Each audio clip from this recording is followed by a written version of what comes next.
আজকের শুরুটা একটু অন্যরকম করতে চাই।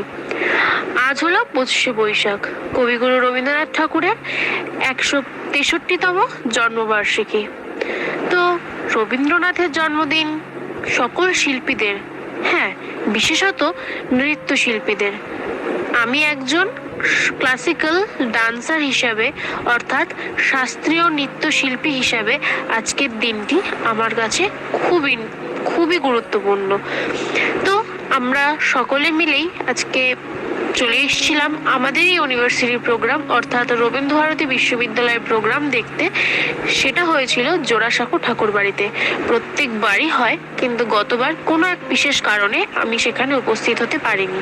তো এই বছর আমি আর রনি দুজনেই প্ল্যান করলাম, সঙ্গে ওখানে মৌবনী, স্নেহা অনেকেই ছিল। তো আমরা চলে গেছি রবীন্দ্রনাথ ঠাকুরের বাড়ি, অর্থাৎ জোড়াসাঁকো ঠাকুরবাড়িতে। তো এবার আসি এই জোড়াসাঁকো ঠাকুরবাড়ির প্রোগ্রামের বিষয়।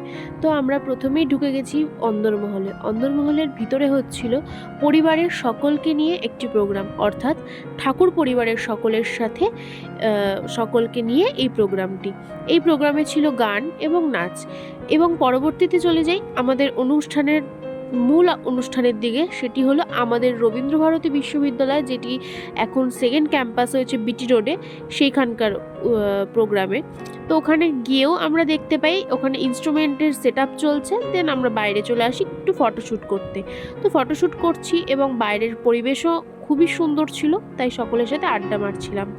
দেন ভিতরে চলে যাই। ভিতরে গিয়ে দেখি যুগ্ম আবৃত্তি পরিবেশনা হচ্ছে এবং অসাধারণ এই আবৃত্তি পরিবেশনা শুনতে শুনতে আমরা আস্তে আস্তে একটা সিট নিয়ে সকলে মিলে বসে পড়ি।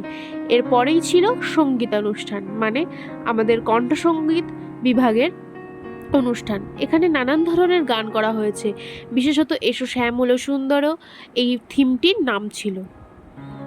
তারপরেই শুরু হয়ে গেছিল আমাদের মূল আকর্ষণ, অর্থাৎ রবীন্দ্রভারতী বিশ্ববিদ্যালয় নৃত্য বিভাগের প্রোগ্রাম।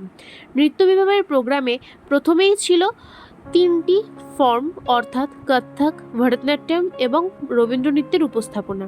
তারপরেই ছিল রবীন্দ্রসঙ্গীতের উপরেই কথাকালির পরিবেশনা, অর্থাৎ যেটিকে আমরা এখন পুরুলিয়াতে যেটি ছৌ নাচ হিসাবে উপস্থাপনা করা হয়, সেই রকমই দেখতে কিছু প্রাচীন যুগের নৃত্য, যেটি হলো কথাকালি। তারপরেই শুরু হয় ওডিসি নাচ, অর্থাৎ জগন্নাথ দেবকে উদ্দেশ্য করে যে নৃত্যটি করা হয় তাকেই আমরা ওডিসি নৃত্য হিসাবে ধরে থাকি। তো ওডিসি নাচটি ছিল একটা রবীন্দ্র নৃত্যের উপরেই। তারপরে ছিল কুচিপুড়ি।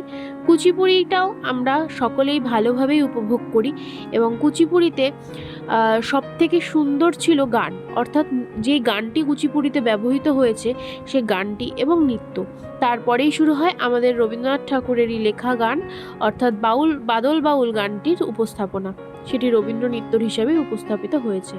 তারপরে রবীন্দ্র সঙ্গীতের উপরেই উপস্থাপনা হয়েছে কত্থক নৃত্য এবং ধীরে ধীরে শুরু হয় ভরতনাট্যম।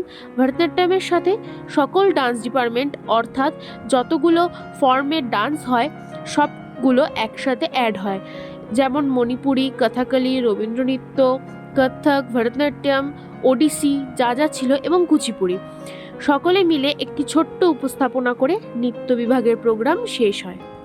অনুষ্ঠান শেষ হয়ে যাওয়ার পর, মানে নৃত্য বিভাগের অনুষ্ঠান শেষ হয়ে যাওয়ার পর আমরা উবেরে করে বাড়ি চলে আসি। তো সকলে তোমরা ভালো থেকো, সুস্থ থেকো। দেখা হচ্ছে খুব শিগগিরই একটি বড় ব্লগ নিয়ে। ততদিন ভালো থেকো, আমাদের সাপোর্ট করে যেও, নিউ চ্যানেল সাবস্ক্রাইব করে দিও। Bye, good night.